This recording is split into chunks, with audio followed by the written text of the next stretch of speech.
Bismillahirrahmanirrahim.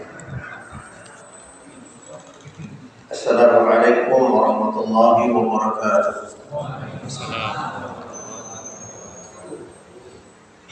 Innal hamdalillah hamdan syakiran li an'amihi wa sallallahu ala sayyidil mukhtar Muhammad ibn Abdullah wa ala alihi wa sahbihi. Asyhadu an la ilaha illallah wa asyhadu anna Muhammadan abduhu wa rasuluh. Laqad qala tabaraka wa ta'ala A'udzu billahi minasyaitonir rajim. Ya ayyuhalladzina amanu taqullaha haqqa tuqatih wa la tamutunna illa wa antum muslimun. Amma ba'd. Bapak Ibu jemaah maghrib dan salat Isya yang dirahmati Allah, mari sama-sama terus kita bersyukur. Orang yang mau bersyukur itu nikmat rasanya, menenteramkan hati. Tetapi orang yang ngomso itu menyedihkan hati.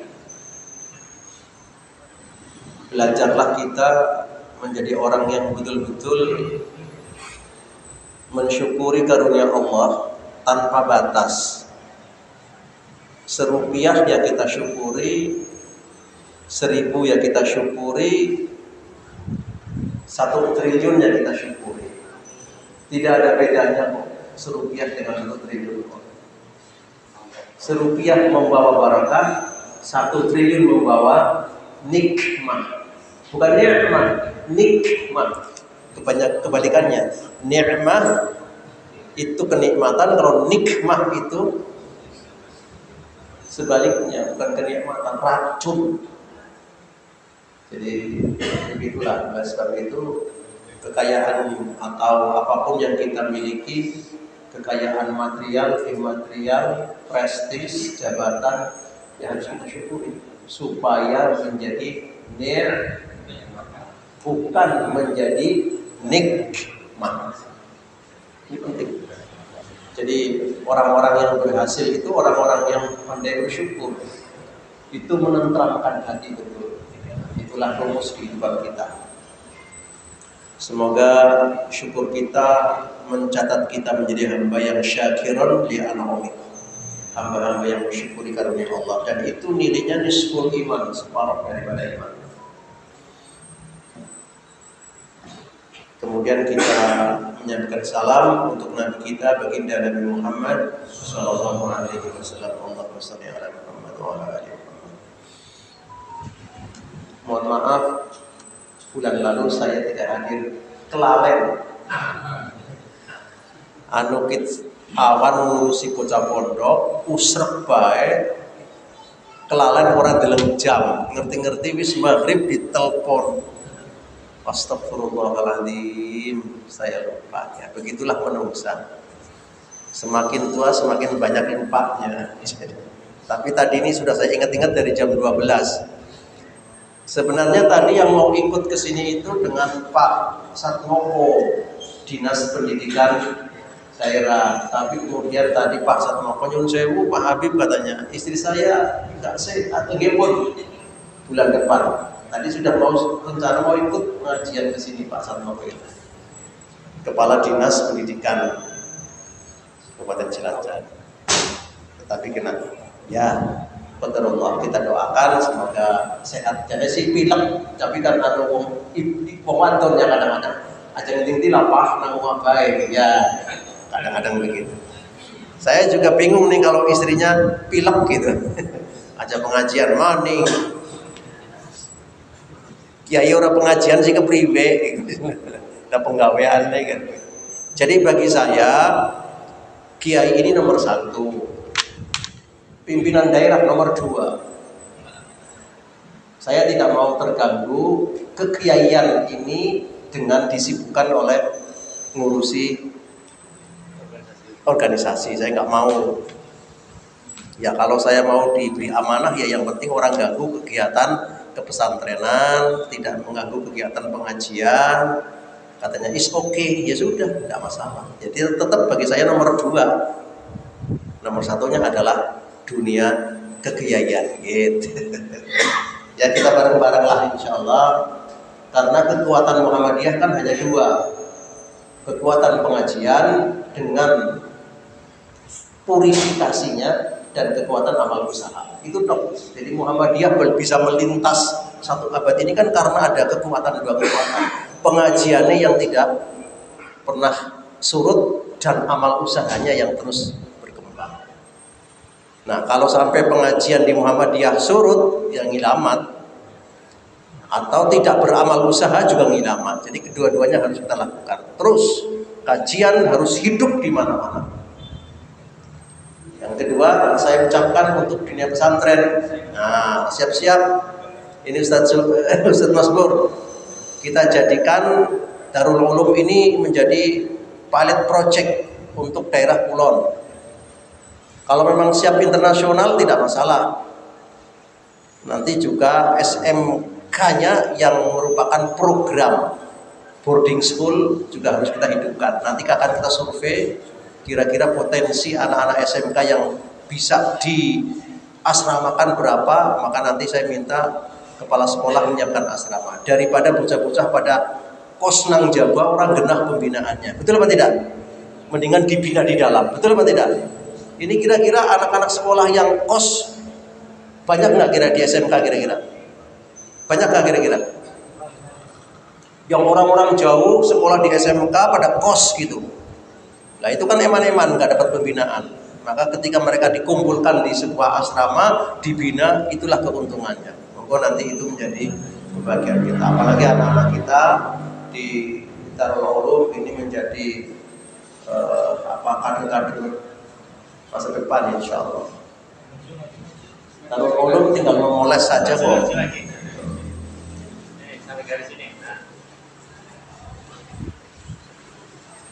Ini direkturnya Mas atau nggak hadir ya? Dari mana ya? Karena saya kepengen ngobrol-ngobrol jadi malam ini. Saya kepengen nanti Darul Ulum sudah memasuki kelas internasional. Jadi belum, ya saya ingin dari sekian kelas, 1 kelas saja yang speaknya Arabic atau Inggris hari-hari. Harus ada. Jadi kelas internasional. Kan ada sekolah internasional, ada kelas internasional. Darul Ulum sudah bisa itu. Maka harus dipersiapkan itu. Itu cara untuk go. Jadi kalau nanti Darul Ulum sudah ada kelas internasionalnya, itu sudah mulai keren. Dari kelas internasional menuju sekolah internasional harus ada. Ini program PP ya, harus ada. Jadi nanti yang akan saya sulap, pesantrennya juga harus ada yang kelas internasional, SMP-nya juga harus ada yang kelas internasional, termasuk SMA-nya juga harus ada yang kelas internasional. Mudah-mudahan yang SMK-nya juga ada kelas. Jadi sampelnya 1 kelas saja Pak. 1 kelas yang memang speaknya Arabic atau speaknya English, hari-hari begitu harus disiapkan. Saya kira untuk Majenang sudah mampu itu. Majenang mampu itu dan Darul Ulum harus siap-siap menjadi pondok terdaftar sebagai kelas internasional. Siap-siap saja Pak. Insya Allah kita bareng insya Allah. Siap apa tidak nak? Siap nggak nak? Oh iya harus siap. Nggak ada kata tidak siap. Meskipun itu insya Allah, tetapi harus siap dulu. Gitu. Insya Allah. Baik.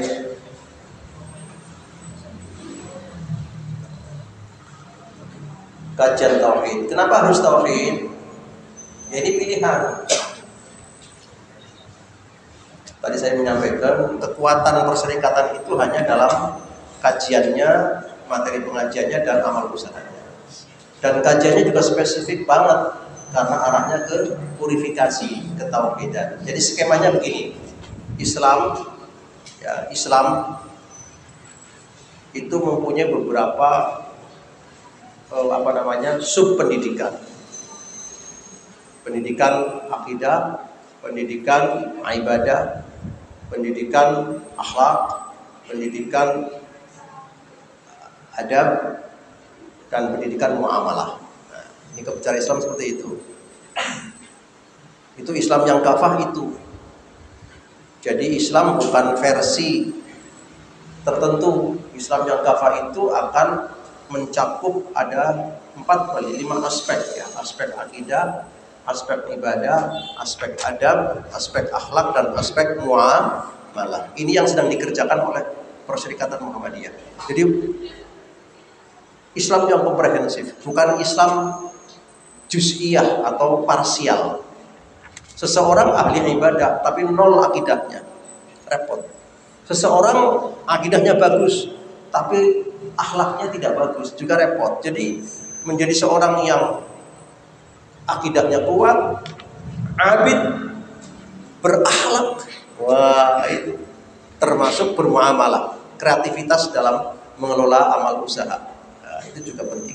Nah, itulah gambarannya. Nah, kita pengajian di Madinah ini spesifikasinya adalah kajian apa? Tauhid. Apa? Tauhid. Kenapa? Ya, itu kekuatan Ruh Muhammadiyah di situ. Jangan sampai hilang. Di sini kekuatannya sebenarnya. Kalau ngaji fikih pirang-pirang ya, orang tinggi pirang-pirang fikih kalah. Fikih itu pekih, pepek, ringkih. Ya, itu filosofinya. Ya, fikih itu ya pepek tapi ringkih. Tapi kalau akidah, wah kuat sekali. Dibanting, dicengking, tetap megel-megel saja. Ya, karena memang kekuatannya batinnya luar biasa. Nah, inilah kekuatan kita. Baik. Tema malam ini kita mengambil surah Ali Imran 175. Ini judulnya provokasi syaitan. Apa? Jadi syaitan juga suka provokasi itu. Enggak cuma manusia saja, karena manusia juga yang ketempelan syaitan juga ada.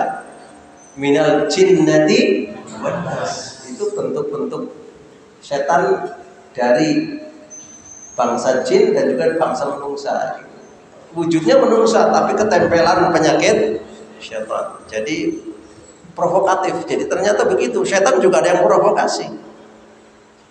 Kalau setannya manusia, provokasinya lahir batin. Tetapi kalau provokasinya setan asli, yang diprovokasi hanya batinnya saja. Jadi kita itu hari-hari diprovokasi oleh setan sebenarnya.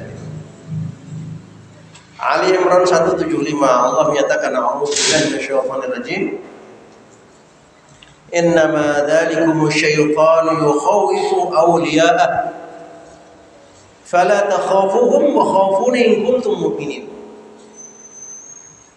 Begitulah pekerjaan syaitan itu, selalu memprovokasi siapa? Awliya'ah. Kalau di sini disebutkan awliya'ah itu adalah ansaruhu minal ladzina yansuruna al-fahsya wal munkar. Jadi setan senantiasa memprovokasi balane. Jadi balane setan gue ana sing setan asli, ana sing setan urip seperti kita. Nah, menungsa yang bala-balaan dengan iblis itu hari-hari diprovokasi terus.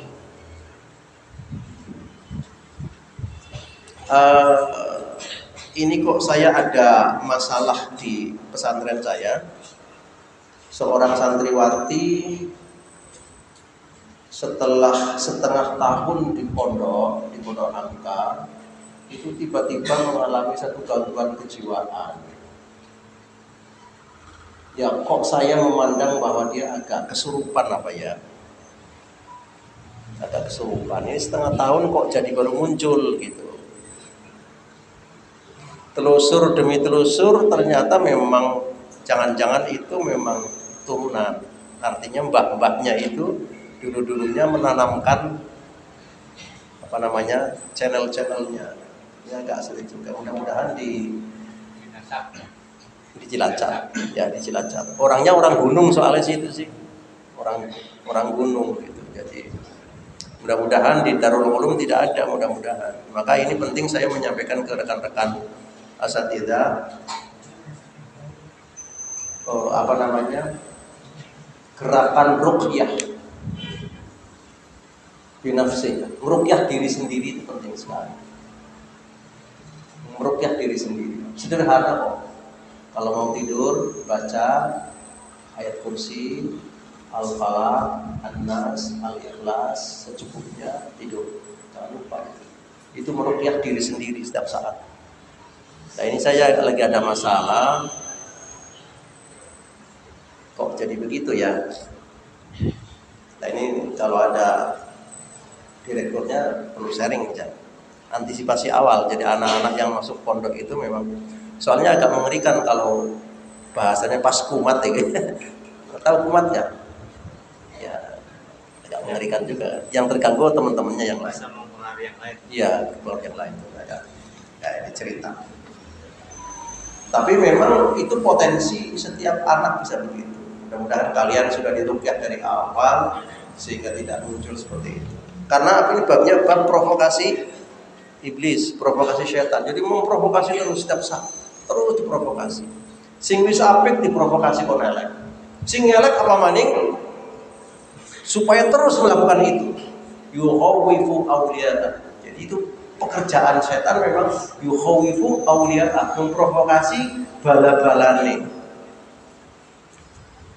Lah kemudian Allah menantang, fala takhafuhum in kuntum mu'minin. Kalau kalian orang beriman, jangan pernah mau diprovokasi oleh syaitan. Lawan mereka, baik secara batiniyah maupun secara lahiriah. Secara batiniyah adalah keinginan kerentek manusia ingin berbuat mungkar, itu provokasi loh ya. Contoh, misalkan di depan masjid di Pondok Darul Ulum ada jatuh uang 100.000. Kira-kira kalian gimana? Diambil nggak? Diambil apa tidak? Hah? Diambil?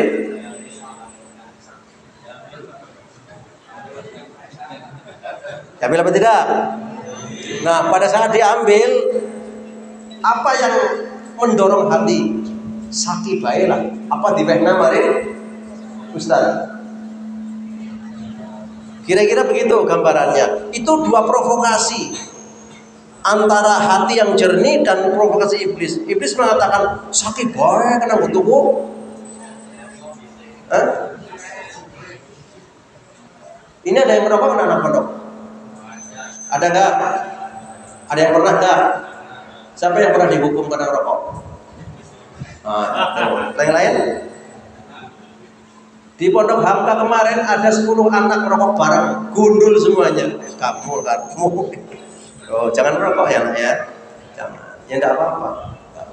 Kadang-kadang anak begitu. Bagi saya anak yang seperti itu anak kreatif sebenarnya. Tetapi harus punya diarahkan. Kreatifnya salah, tapi dia punya jiwa kreatif gitu. Tinggal diarahkan saja. Nah, gitu. Jadi program kepondokan dalam konteks keakhlakan, dalam konteks kejujuran itu kalau bisa ada kantin kejujuran dan juga ada sikap kejujuran. Jadi misalkan kalian kalau mau beli ambil aja, bayar sendiri, mengembalikan sendiri, itu luar biasa.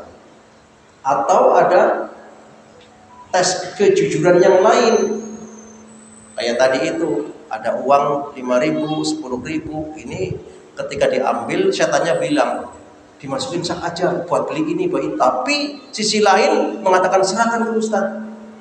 Yang menang yang mana? Disaki atau serahkan ke Ustaz? Disaki. Nah itu. Padahal dalam Islam yang namanya luqtah, barang temuan itu haram diambil, itu bukan milik Anda. Nah, itu yang saya sebut yukhawifu awliya'ah, provokasi setan terus begitu. Yang suruh beginilah, yang suruh begitulah. Nah, in kuntum mu'minin, kalau kalian orang beriman, fala takhafuhum, lawan mereka. Itu lawan provokasi itu. Itu baru batin yang diprovokasi. Nah, kalau luar lebih ngeri lagi provokasinya. Betul apa tidak? Jadi taruhannya iman. Kalau orang beriman jangan pernah kalah dengan provokasi, baik provokasi batin maupun provokasi lahir. Siapapun yang memprovokasi kita jangan pernah kalah. In kuntum mu'minin, kata Allah, kalau memang kalian benar-benar menjadi orang yang beriman. Ali Imran 175. 5 itu ayatnya. Nah inilah kajian tauhid, kajian yang membangun kekuatan batin, membangun imunitas, membangun apa? Independensi. Orang kuat, gitu. Jadi kuat, gitu. Jangan loyo, gitu. Itulah kajian tauhid. Ini yang pertama. Kemudian yang kedua, Al-Ankabut ayat 10. Nah, ini juga. Al-Ankabut ayat 10. Ini ayat Allah yang sedang mengkritik. Jadi orang jangan cemen. Apa? Tahu cemen nggak? Apa ya cemen itu? Ini bisa cobain kok ngangung gitu. Ini ayat kritikan Allah agar jadi wong mukmin aja cemen. Cemen ini bahasanya apa? Aja apa ya? Aja cengeng, aja apa ya? Aja apa ya? Cemen loh, kan ada gitu ya. Tahu? Maksudnya tahu? Nah ini ayatnya kritikan dari Allah. Orang beriman kok cemen banget loh.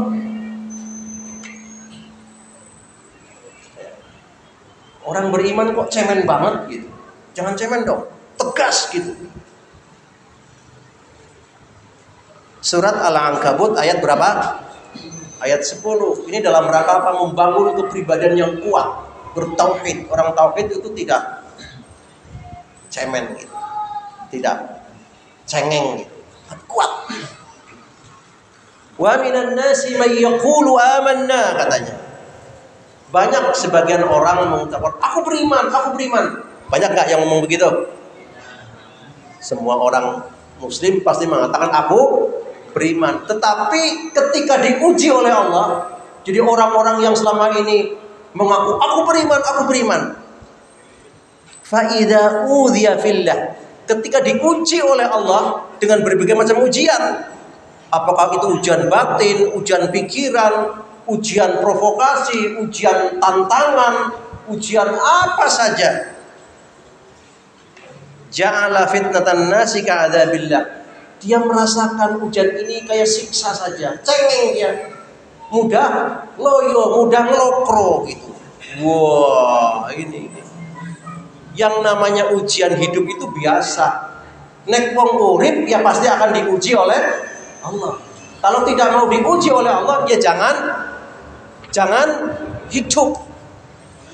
Dan hidup itu dan ujian itu identik dengan iman. Am hasibtum atau ahasiban nas ayyaqulu amanna wa hum la yuftanun. Apakah orang-orang mengira ketika dirinya mengatakan beriman lalu akan dibiarkan oleh Allah tanpa diuji? Siapapun yang mengatakan beriman akan diuji oleh Allah. Ujiannya macam-macam, ujian batin, ujian zahir, ujian fisik, ujian provokasi, ujian macam-macam ujiannya. Tapi orang beriman jangan cengeng gitu loh.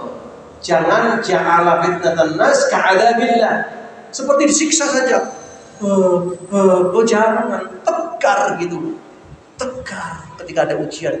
Bismillah, tawakkaltu 'ala Allah. Hasbunallah wa ni'mal wakil. Nah itu kan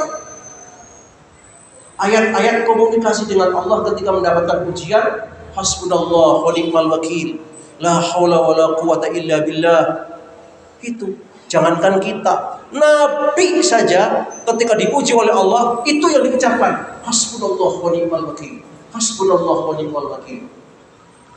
Itu loh performa sikap orang beriman. Jadi jangan sedikit-sedikit ngelopro, sedikit-sedikit cengeng, sedikit-sedikit mengeluh. Jangan begitu orang beriman dong. Tegar menghadapinya. Jelas? Jelas apa tidak? Ya begitu caranya. Luar biasa. Nah ini ayatnya. Jadi orang-orang yang mengatakan dirinya beriman ketika diuji oleh Allah, jangan kemudian ujian itu, fitnatan nas itu, ujian itu jangan dirasa seperti siksa. Ini kan ada kisahnya.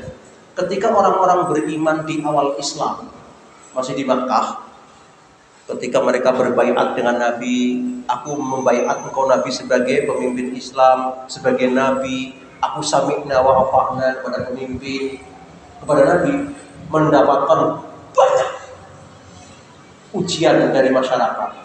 Bahkan ada yang diboikot. Mungkin pernah dengar namanya boikot.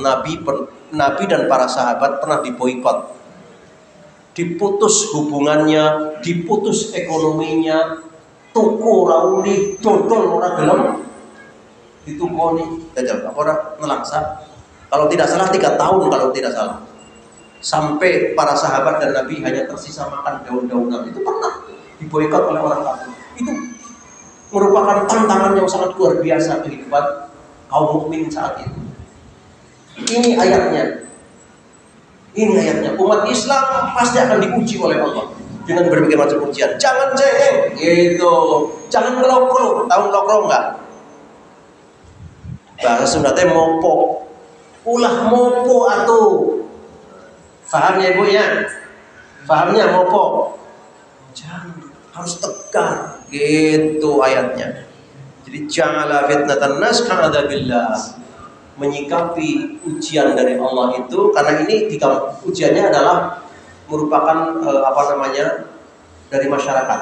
Jadi masyarakat jahiliyah menguji kepada kaum muslimin dengan berbagai macam ujian, sehingga sebagian ada yang letak tidak kuat, maka turunlah ayat ini yang mengatakan jangan begitu. Orang beriman harus kuat. Dengan cara apa? Memohon kepada Allah atas kekuatan itu. Ini siap-siap. Kita pasti akan diuji dengan sesuai dengan kadar iman masing-masing. Yang pasti ayat ini sedang mengatakan aja cemen jadi wong Islam, aja cemen jadi wong mukmin, harus kuat menghadapi apa? Ujian demi ujian. Ini tantangan dakwah yang luar biasa. Tantangan dakwah. Jangankan sekelas kita, sekelas Nabi saja banyak ujiannya. Tetapi Allah Subhanahu wa taala mengajarkan kepada kita harus kuat, harus kokoh dalam menghadapi itu. 2 ayat. Yang pertama tadi di surah Ali Imran ayat berapa? 175. Ayatnya sedang mewarning kita, wanti-wanti kepada kita, hati-hati provokasi luar dalam. Di dalam hati diprovokasi oleh iblis, di luar oleh iblis berbentuk manusia. Awas kamu, hati-hati. Dan Al-Ankabut ayat 10 sekali lagi, pada saat menghadapi ujian, provokasi, tantangan, apapun bentuknya, jangan cemen. Jelas ya? Jangan kau rasakan tantangan itu seperti siksa saja, jangan. Justru kita mendekat kepada Allah. Hasbunallah wa ni'mal wakil. Itu ayat yang diucapkan oleh Nabi Ibrahim ketika Nabi Ibrahim dieksekusi. Kan itu tertuduh, Nabi Ibrahim kan terdakwa dan terpidana. Nabi Ibrahim didakwa telah menghancurkan apa? Patung. Dimasukkan ke sidang pengadilan, terpidana bahwa bersalah menurut siapa? Menurut undang-undang waktu itu. Akhirnya Nabi Ibrahim dieksekusi dengan cara apa? Dibakar. Sebelum dibakar, apa yang diucapkan? Hasbunallah wa ni'mal wakil. Hasbunallah wa ni'mal wakil. Itu doanya. Keren kan? Keren apa enggak? Begitu. Jadi kalau menghadapi tantangan jangan nangis, jangan derdek, jangan menggigil. Berdoalah kepada Allah, mohon kekuatan, keselamatan. Itu sudah diucapkan oleh Nabi Ibrahim. Termasuk Nabi Muhammad ketika dikepung oleh pasukan Quraisy, ketika diprovokasi oleh pasukan Quraisy, Nabi dengan para sahabat berdoa, Hasbunallah wa ni'mal wakil. Artinya apa? Allah yang akan mencukupi saya, Allah yang akan membackup saya, Allah yang akan mendampingi saya. Gitu.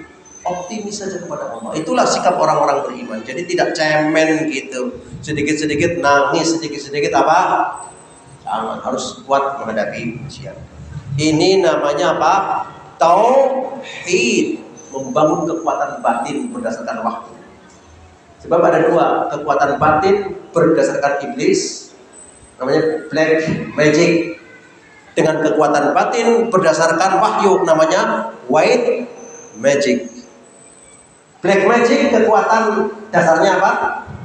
Dasarnya apa? Setan. Black magic. Kalau white magic dasarnya apa? Wahyu. Pilih yang mana? Pilih yang mana?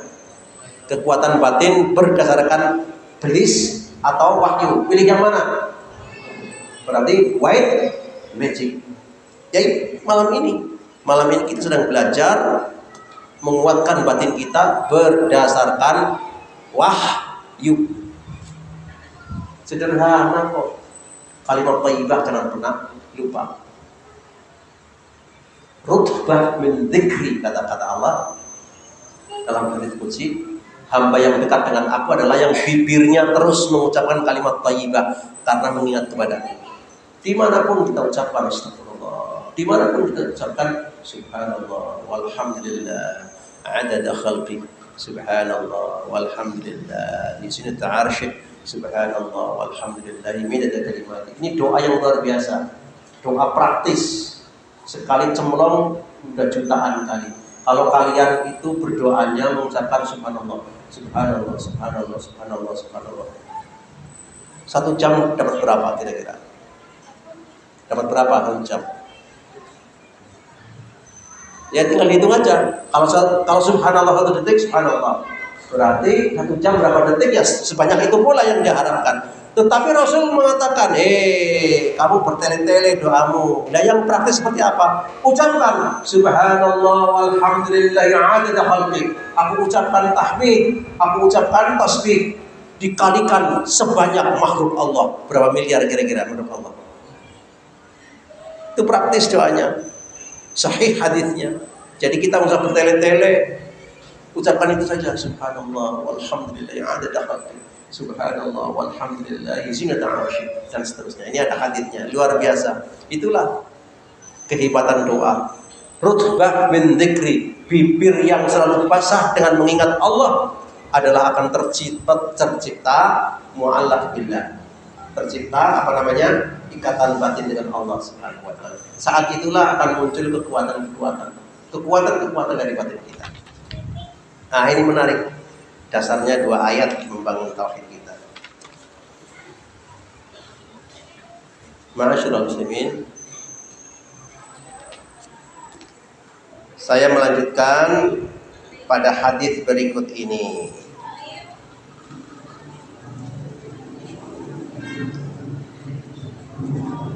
Hadis berikut ini memang diperselisihkan tentang kedudukannya. Ya tidak masalah.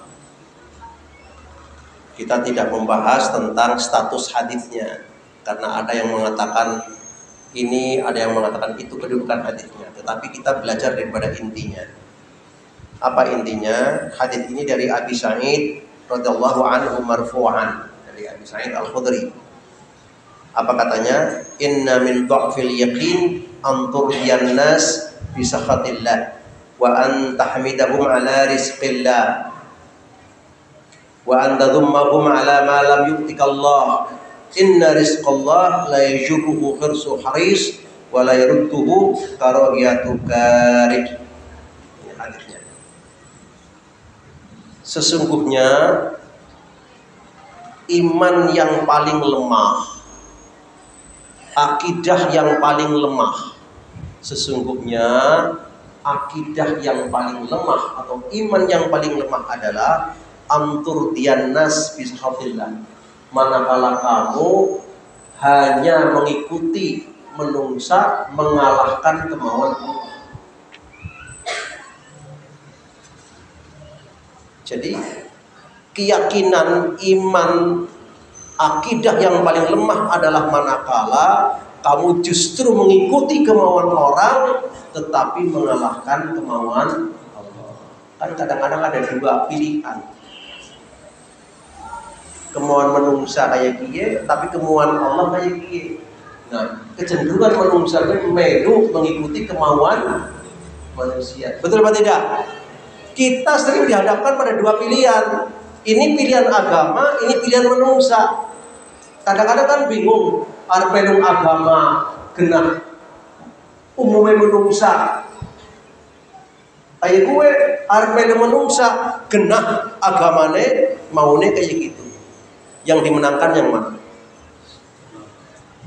Yang dipilih yang mana? Memilih agama dan pengajian. Tapi nanti di masyarakat kadang-kadang berbeda ceritanya. Betul apa tidak? Betul apa tidak? Iya. Nah di sini dinas oleh hadis ini merupakan akidah yang paling lemah. Kalau kamu lebih mengikuti kemauan manusia, tetapi justru malah melanggar kemauan Allah, meninggalkan kemauan Allah. Kamu mengikuti karpe menungsa, tapi malah meninggalkan karepnya Allah. Apa yang Allah inginkan? Kebenaran, kejujuran. Wis genah bener, jujur, itu kemauan Allah. Tapi akhirnya tidak mau bersikap benar dan jujur karena didorong oleh dorongan-dorongan menungsa. Nah saat itu katanya ini merupakan akidah yang paling lemah. Alhamdulillah, sayang sekali kita mondok lama-lama. Betul, berapa tahun nak kita mondok nak? Berapa tahun? 6 tahun ya, 6 tahun mondok masa lemah imannya, sayang. Ngaji berapa tahun masa jadi lemah imannya, eman-eman. Wa antahmidahum ala rizqillah. Ya. Termasuk salah satu iman yang paling lemah adalah engkau memuja orang karena bagian. Tahu bagian? Memuja orang karena mendapatkan bagian. Tetapi kamu antadzummahum ala ma lam yu'tikallah, tetapi kamu akan mencaci orang karena kamu tidak kebagian. Nek kebagian memuji-muji, kalau tidak kebagian apa? Mencela, mencaci, caci. Ada nggak yang seperti itu? Ada apa tidak? Kalau kebagian memuji-muji, kalau tidak kebagian mencaci, caci. Saat itu adalah merupakan dhafil yakin, akidah yang paling rendah. Jadi bagaimana yang paling baik, yang paling benar? Memuja karena pantas dipuja, mencela karena memang pantas dicela. Jadi bukan karena memuja mendapatkan, mencela karena tidak dapat. Memuja karena bagian, mencela karena tidak dapat bagian. Jangan begitu. Ini menungsa, godaannya berat sekali. Nah, ini menarik untuk koreksi kita bareng-bareng. Ayo kita menjadi orang yang kuat. Ayo kita menjadi orang yang benar-benar mengikuti kehendak Allah. Karena pada saat kita mengikuti kehendak kemauan manusia, padahal Allah tidak menghendaki seperti itu, maka saat itu dinas oleh Allah, kamu dalam kondisi iman yang paling rendah, akidah yang paling rendah. Apakah akan selamanya? Tidak. Harus kita perkuat. Sekarang harus kita pilih. Kita kemauan Allah. Nah, dalam kehidupan sehari-hari kita terapkan memuja orang, menghormati orang, memang pantas dipuja dan pantas dihormati. Jadi bukan karena mendapatkan sesuatu. Gitu. Inna rizqallah la yajurruhu khirsu haris. Ketahuilah sesungguhnya rezeki Allah tidak bisa didorong-dorong oleh siapapun yang menginginkan. Wala yarudduhu, dan tidak bisa dihalang-halangi oleh siapapun yang tidak menginginkan. Rezeki Allah ketika diberikan kepada seseorang itu tidak bisa didorong-dorong dan tidak bisa di-stop. Wong sing ora seneng nyetop kayak apa ora bisa. Sebab itu sudah Allah kasih sama dia. Enggak bisa stop, enggak bisa. Atau katakanlah didorong-dorong tetapi Allah nggak mau kasih, enggak juga. Betul apa tidak? Iya. Jadi urusan rezeki Allah biarkan Allah yang maha bijak. Mau dikasih sama Allah atau tidak, itulah namanya sunatullah. Tetapi kata hadis ini tidak bisa didorong-dorong maupun di stop. Begitu Allah sudah mau ngasih, kasih saja. Nah, menungsa sing ora siap ketika melihat rezeki orang begitu banyak, dia tidak siap, muncul sikap apa? Drengki. Dengki. Itu tidak siap hidupnya menghadapi kenyataan. Ada nggak yang seperti itu? Ada apa tidak? Inna min dha'fil yakin. Saat itulah sesungguhnya dalam kondisi iman yang paling rendah sebenarnya. Ini tauhid kepada kita. Ayo kita bangkit kembali, kita dandani kembali. Nah, inilah penting. Nah, sehingga dari ayat-ayat yang kita baca tadi, termasuk hadis yang cukup luar biasa sebagai cambuk agar kita bangkit dan punya ketegasan, ini akan mendorong kita semakin baik ke depannya. Inilah hebatnya. Biar rampung ini babnya, satu hadis kembali dari Ibnu Hibban dalam sahihnya. Kutipan Imam At-Tirmidzi, Syekh Albani rahimahullah ila tashihihi fi Sahih Jami'. Ini bagus hadisnya. Kalau ini kedudukannya sahih. Kalau tadi dipermasalahkan, tapi tidak masalah. Selama itu tidak maudhu' ya, tidak palsu ya. Wa Aisyah radhiyallahu anha, dari Aisyah radhiyallahu anha, anna Rasulullah sallallahu alaihi wasallam qala manil tamasa ridallah bi sakhatin nas radhiyallahu anhu wa arda anhu nas wa manil tamasa ridan nas bi sakhatillah sahidallahu alaihi wa sahata alaihi nas. Ini keren hadisnya. Barang siapa yang hanya mengikuti kemauan menungsa, mengabaikan kepentingan Allah. Saya ulangi lagi nih. Barang siapa yang hanya mengikuti kemauan menungsa dan mengabaikan kepentingan Allah, mengabaikan aturan Allah.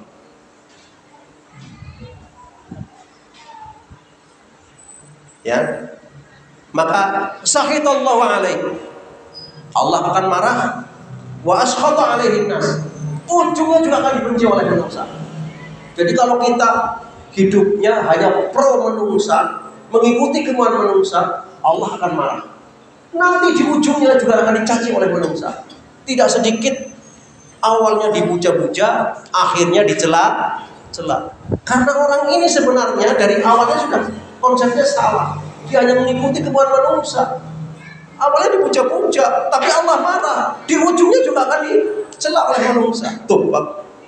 Berbeda dengan ini. Manil tamasaridullah bisakhatillah. Barang siapa yang senantiasa mengutamakan kepentingan Allah meskipun banyak ditentang oleh menungsa, radhiyallahu anhu wa arda anhu nas. Allah akan selalu meridhoi, di ujungnya menungsa juga akan sadar meridhoinya. Pilih mana? Pilih mana? Ini ada dua sikap. Barang siapa yang mementingkan kepentingan Allah meskipun ditentang oleh banyak menungsa, ingat Allah ridho. Di ujung-ujungnya menungsa akan ridho dan akan mendukung dia. Di ujung-ujungnya. Tetapi kalau di awalnya manil tamasaridun nas, barang siapa yang awalnya hanya mengikuti kemauan menungsa, bisa khotillah, sedangkan mengabaikan keinginan Allah, dipuja-puja Allah marah, akhirnya manusia juga ikut marah-marah sama dia. Tuh. Ini sikap tauhid seperti itu. Makanya dakwah tauhid pasti akan mendapatkan apa? Berbagai macam tantangan. Bersabar. Ini langkah awal saja. Nanti di ujung-ujungnya akan menang. Yakinlah itu. Bagaimana Nabi itu tidak sedih, tidak gelongso selama di Makkah, tapi ujung-ujungnya Makkah juga ditaklukkan oleh Rasulullah Sallallahu Alaihi Wasallam. Ada saatnya. Jadi saat sekarang kita ini dalam kondisi betul-betul menghadapi tantangan dakwah tauhid. Sabar. Hanya sabar yang bisa menjawabnya. Tanpa sabar nggak bisa. Nanti di suatu saat dakwah tauhid akan menang. Pasti itu sudah.